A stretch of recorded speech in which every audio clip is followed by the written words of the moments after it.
So meron tayong dalawang delivery ngayon mga kapatid. Unahin natin itong sa Vermont para mamaya dire-diretso na lang tayo sa Marcos Highway. At sobrang kulimlim na naman no, kaya medyo paspasang padyak yung ginagawa natin, pero syempre with halong pag-iingat. At dahil nandito na tayo sa Vermont, abutan na ng items mga kapatid. Bless kay mama. Ha? Bless kay mama. Di na nakakaya. Tara. Mana? Pawis ako gagi. Ingat ha. Ingat, thank you. Thank you.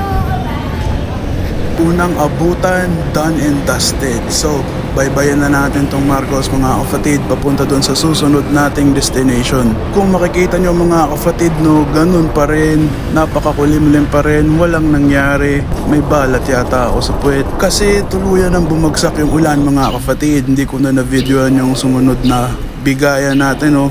Nagpatila na lang muna ako dito dahil baka dumami tayo pag nabasa tayo. At dahil sobrang dilim na nga mga kapatid, mag-shortcut na ako pa uwi. Wait. Bagal, umuulan na ulit. Diyos ko. Inaabot na naman tayo. Ang bagal kasi na ito. Lumalakas na naman pero maliliit yung patak.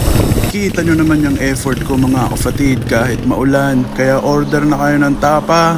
Kita-kit sa susunod na delivery mga kapatid.